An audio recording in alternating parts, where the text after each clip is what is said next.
Hello, this is Scott Bach-Hansen with Cardinal Basketball Officials Association, and today's lesson is just on getting people ready for the season, and especially our new varsity officials. I put together a set of about 18 clips here. It's titled "It's the Small Things." These are things that we as officials will hopefully be able to learn from and not put ourselves in the soup. So we'll just kind of go through these one by one. Hopefully, take no more than 10 to 12 minutes to show you this. So this first video here, this first clip, is one of our officials who has just been barked at by the coach of the great team here about a play. And it's easy to get flustered in this situation, but as you can see, when we're the trail and we're going to go down the other way, we want to be outside in. And I think because of the being flustered, we end up putting the ball in play inside out. If I'm a coach that knows anything about refereeing, now I know I've got her in my pocket. So it's really important for us to just take our time, remember the mechanics, and just go through what we know how to do.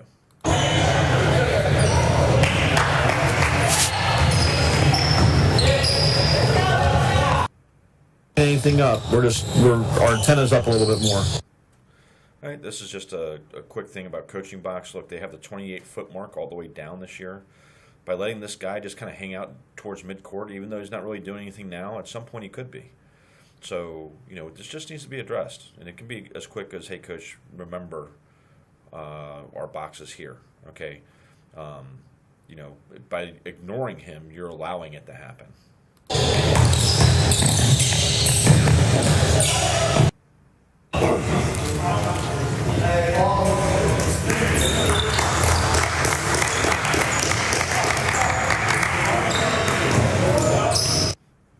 Uh-oh. Well, this one is pretty self-explanatory. Our trail says, yep, we're good to go. All subs are accounted for, but yet White still has 6 players on the court. At the very end, you'll realize that Tyler, who's in trail, realizes that we have 6.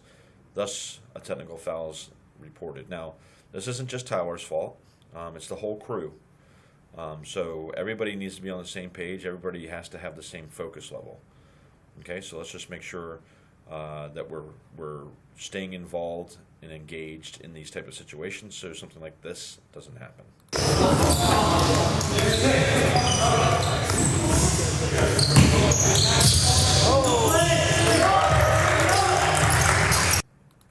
Wow, even with 6 players, they couldn't stop the bucket. All right, so we'll put this one. This is about ball location and balance of a court, but also being a good crew member. So let's just watch this. 2 with the right hand, 0 with the left. Okay. So what ends up happening here, there's a foul right in the middle of the court. Okay. Our center is going to take the call. Okay, so there's a couple of things here just from a balance. And again, this is the small things. If the C is going to make this call, I'd really prefer the ball to come on the C side.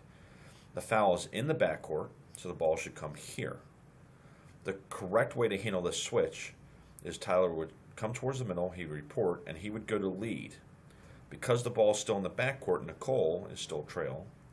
She'll come over, she'll put the ball in play. Tyler goes down to lead, and Chantal comes up to C. And you're going to see that we don't do any of that. That's a good call. That should probably come from the C. Chantal, you can be just a little patient, see if he gets it. If he doesn't, then you come and get it.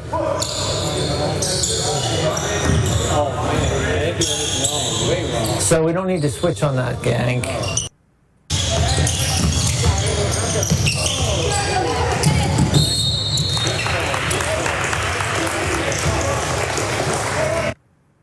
All right, so same crew, same issue. We're having a problem with the switch here.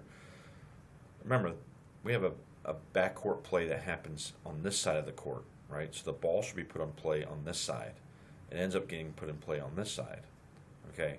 Because it's here, Tyler's just going to run down the lead. Nicole comes into the front court and now becomes trail, and Chantal should move up. What ends up happening is Nicole calls Chantal over and runs down the lead. Now the court gets balanced, and probably really the only people that know it is us, but if we want to have the right mechanics and we want to do things the right way, remember, it's the small things that's going to separate us from those that don't know. So I'll go ahead and forward this so you can see the shenanigans that happen. Good job. Good job at the backcourt call. And I like that we're putting it in play. Okay, so Bill says he likes that we're putting it in play on this side of the court, which was correct, but it should have been on the other side of the division line, which he does mention, but I cut off the tape in the interest of time. All right, here's a play that we've had multiple times already in this game. It was pointed out to the crew at halftime, so they didn't get, they don't get to correct it here. But remember, we have to protect the shooter all the way up and all the way down. So if a defender runs by and taps somebody in the stomach and we're not calling it, then we're having an issue.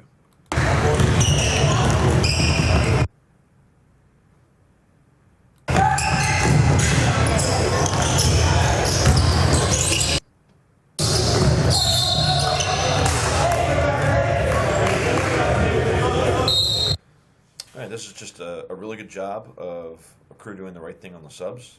There's a lot of stuff going on over here at the table. Spencer has a travel call. Danny's coming up to put the ball in play. Ricky recognizes this, and because these guys are having to get into their positioning, Ricky steps in, takes the subs, comes out onto the court so that Danny sees him. Just from a mechanical, fundamental piece, this is done exactly correctly.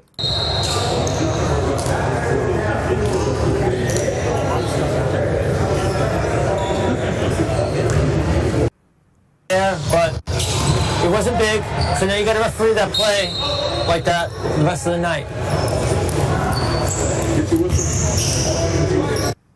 Okay, so this is a play where Spencer didn't know who went out on. He put his hand up and just yelled help, but he didn't give it to any direction. So Spencer, for you, we want to make sure that you step towards the person you need help. Even raise, your hand, raise your voice a little more. I need help. I didn't see it. Whatever it is, let Danny would come in. So Danny, in this situation, you would blow your whistle. You put air in the whistle, and you would give it the correct direction. So the call is correct. If Danny didn't know, then Danny should go to Ricky, and if Ricky didn't know, we go to alternating possession or get a new crew.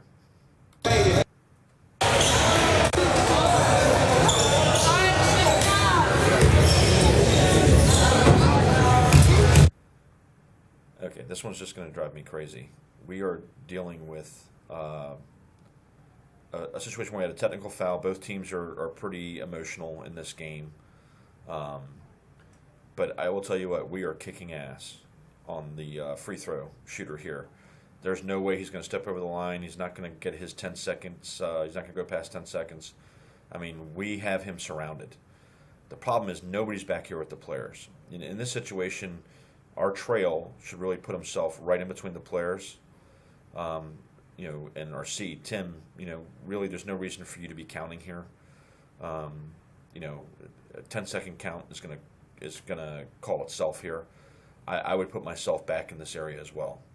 Okay, I think the lead can handle that by himself. So those are just some things that we just need to pay attention to. There's no reason for three of us to be focused here. It's a 20-point game. Emotions are running high. The South Lakes kids are pushing the buttons of the Annandale kids. So we need to be better at this. So, Tim, there's really no reason to be counting at this point. I don't think it's really necessary, to be honest. All right, this is a great play in a couple of different situations. First of all, A1 beats B1 off the dribble and is going down the lane and has a clear path to the basket. We do two things wrong as the lead official here. The lead official, first of all, calls the push in the back. If A1 is past B1, the only people that can call the push in the back are the C and the T. The lead calling it is not necessarily a positive for us here. The other thing is we are penalizing the offensive player. We're rewarding the defense for getting beat by wiping off any chance for shooting. So this is a great play to learn from as well.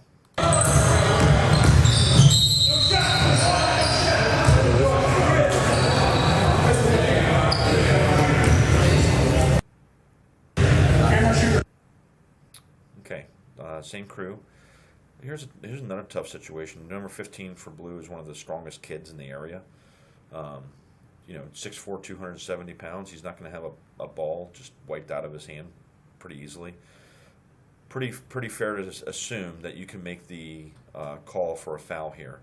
We miss it, and then it gets escalated. He gets frustrated and commits a foul, and then one of his teammates spikes the ball on the ground, and we just have a bad sequence as a crew here. So see the first foul and get it quickly. So Jessica and C needs to be more aggressive on this play, getting this foul, and then there's no technical foul for slamming the ball, and there should be.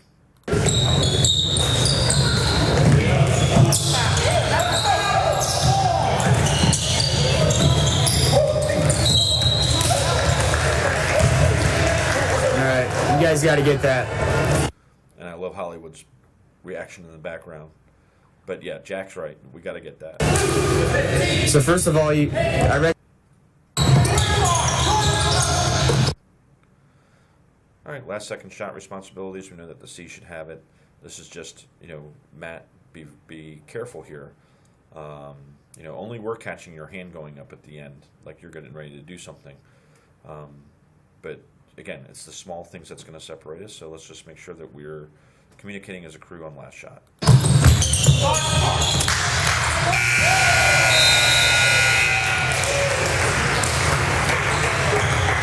All right, you guys got a good one.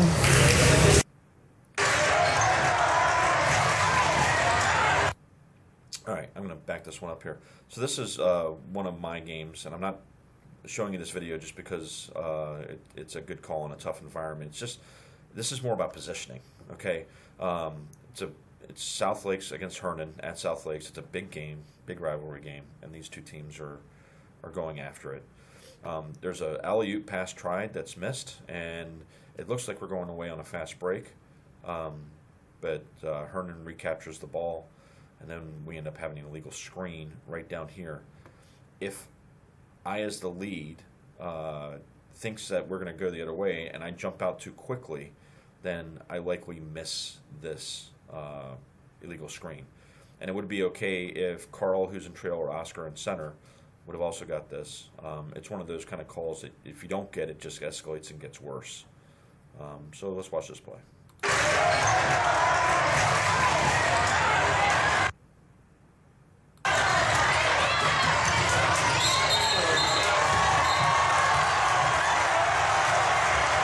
So please excuse the mechanics, but again, that's one you got to sell.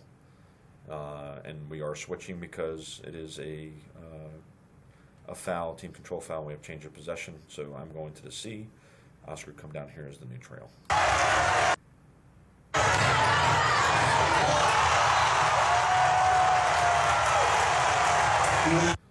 All right, here's another example. Now, we have the new coaching box this year, which will go from the 28-foot mark all the way to the end line. But in this situation last year, we had this box. So this will just go as a way for you to learn how to handle the coaching box situation. Our coach, Coach Duggan, out here outside the box coaching. He's not really doing anything wrong, but this can escalate. And then the other coach can see it and say, well, he's all the way down here. Why can't I? So Carl, who's in C, does a really good job of just making sure his point is known.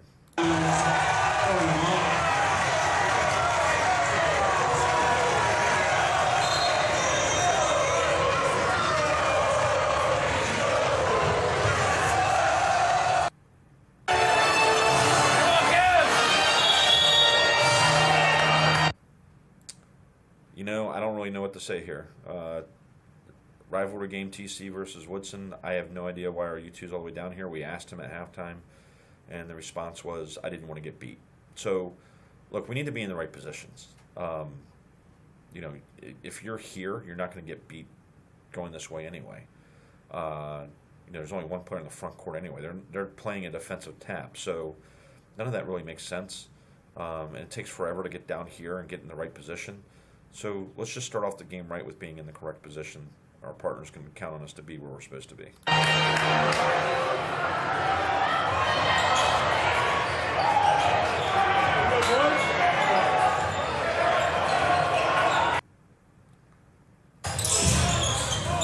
All right.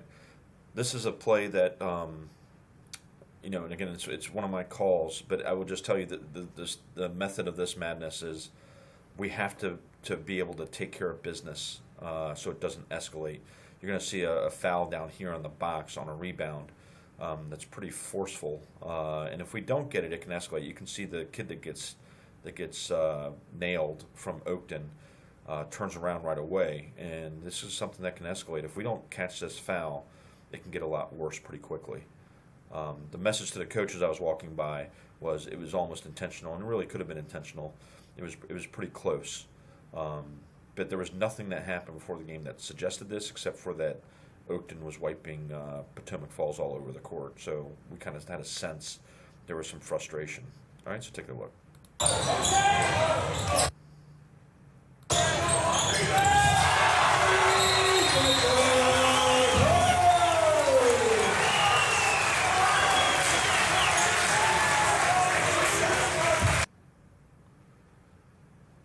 All right. This is the second to last clip. This is a clip on why rotations are important. The big player for South Lakes is who we key on. I'm sure in the matchup the crew talked about wherever he goes, the lead goes. What ends up happening here is that our lead here, Willie, is a little late. He misses this chance to rotate. He could have even rotated late after the pass goes up to the top before the entry pass goes in.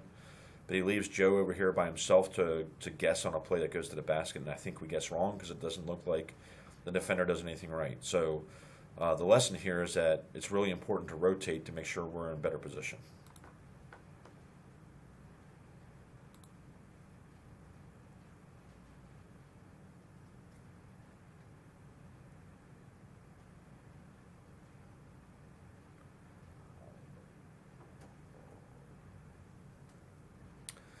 All right, this is a play, and this is another one of my games. This is one of these, how in the world does this happen? How can three guys on a crew let this happen? This is a big mistake. As the ball goes in, my first responsibility is check the clock and then see if there's a timeout that's needed. It's less than a minute to go. This is going to be a tie game after the basket. So it's really important that we pay attention to the clock and benches here. So important that Ron, who's in trail, also checks the bench and misses what happens on the pass.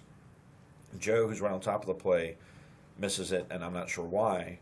But just watch this and tell me how we come to this conclusion.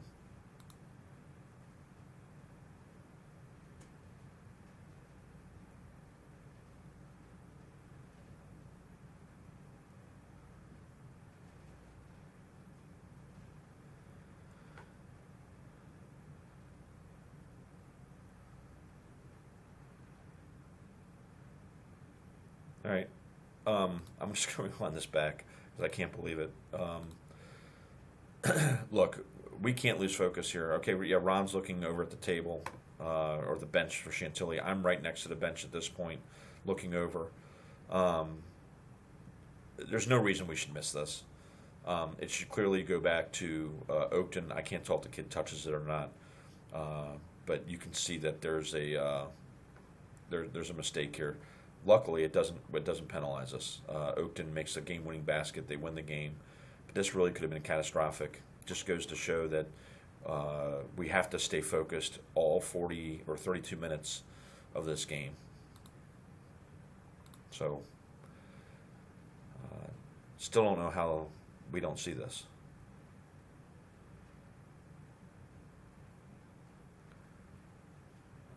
Joe asks Ron. Ron says, I didn't see it. And so Joe goes, all right, I'm just going to give him the ball back. Well, I wish they would have come to me because I probably would have been able to maybe make some sense of it. But at the time, I didn't know either. So, I'm going to take just as much pain as they did. So anyway, sorry this went a little bit longer than expected. It's about 20 minutes long, but hopefully these 18 clips will get you ready for the season. And just remember, it's the small things. We've got to stay focused, and we've got to make sure we do things the right way. The mechanics of officiating are there for you. The fundamentals of officiating are there for a reason. And some of these fundamentals that aren't being used, this is the reason or the result of them. All right, so have a good season.